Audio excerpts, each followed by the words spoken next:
మన మర్రి gold and diamonds లో no GST is back. కేవలం 1% to 11% వరకు మాత్రమే గల VA ఆపై నో జిఎస్టీ. ఈ ఆఫర్ జూన్ 6 నుండి 14 వరకు మాత్రమే.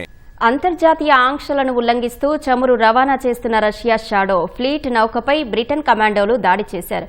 బ్రిటన్ రక్షణ దళాల చరిత్రలోనే ఇటువంటి ఆపరేషన్ జరగడం ఇదే మొదటిసారి. ఈ నౌకను ఆదివారం ఇంగ్లీష్ ఛానల్లో బ్రిటన్ దళాలు అడ్డుకుని అదుపులోకి తీసుకున్నాయి.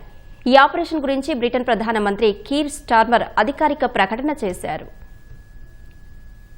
ఆదివారం తెల్లవారుజామున ఇంగ్లీష్ ఛానల్లో ప్రయాణిస్తున్న రష్యా అనుబంధ చమురు నౌక స్మిర్టోస్ పైకి బ్రిటన్ రాయల్ మెరైన్ కమాండోలు హెలికాప్టర్ల ద్వారా దూకి దానిని తమ ఆధీనంలోకి తీసుకున్నారు. బ్రిటన్ రక్షణ మంత్రిత్వ శాఖ తెలిపిన వివరాల ప్రకారం ఈ రహస్య ఆపరేషన్ మొత్తం 6 గంటల పాటు కొనసాగింది. రాయల్ మెరైన్ కమాండోలతో పాటు బ్రిటన్ నేషనల్ క్రైమ్ ఏజెన్సీ అధికారులు, రాయల్ ఎయిర్ ఫోర్స్ బలగాలు ఈ దాడిలో పాల్గొన్నాయి. హెలికాప్టర్ల ద్వారా తాడు సహాయంతో సాయుధ కమాండోలు నౌకపై దిగుతున్న వీడియోలను బ్రిటన్ రక్షణ శాఖ విడుదల చేసింది. నౌకలోని క్యాబిన్లను ఆధీనంలోకి తెచ్చుకున్న అనంతరం ఎన్సీఏ అధికారులు నౌకకు సంబంధించిన పత్రాలను క్షుణ్ణంగా తనిఖీ చేశారు. ప్రస్తుతం ఈ నౌకను ఇంగ్లాండ్ దక్షిణ తీరంలోని వేమౌత్ వద్ద నిలిపి ఉంచి దర్యాప్తు జరుపుతున్నారు.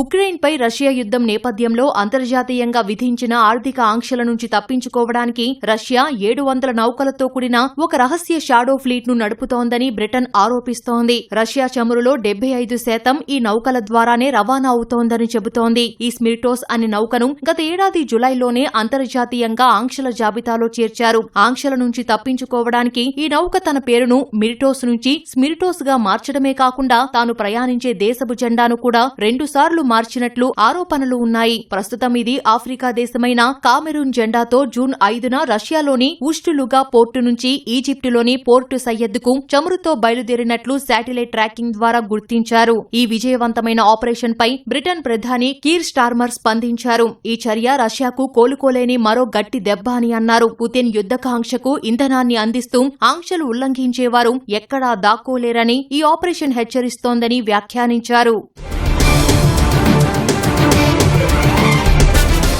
బ్రిటన్ తీసుకున్న ఈ సాహసోపేతమైన చర్యపై ఉక్రెయిన్ అధ్యక్షుడు జెలెన్స్కీ సోషల్ మీడియా వేదికగా బ్రిటన్ ప్రధానికి, అక్కడి ప్రజలకు కృతజ్ఞతలు తెలిపారు. చమురు, గ్యాస్ అమ్మకాల ద్వారా వచ్చే భారీ ఆదాయం వల్లే రష్యా ఈ యుద్ధాన్ని కొనసాగిస్తోందని, రష్యాకు డబ్బు అందకుండా చేసే ప్రతి నిర్ణయం యుద్ధాన్ని ముగించడానికి సహాయపడుతుందని జెలెన్స్కీ పేర్కొన్నారు. ఐరోపా దేశాలు కేవలం చమురు నౌకలను అదుపులోకి తీసుకోవడమే కాకుండా అవి మోసుకెళ్లే చమురును పూర్తిగా స్వాధీనం చేసుకునేలా కఠినమైన చట్టాలను తీసుకురావాలని జెలెన్స్కీ ఈ సందర్భంగా డిమాండ్ చేశారు.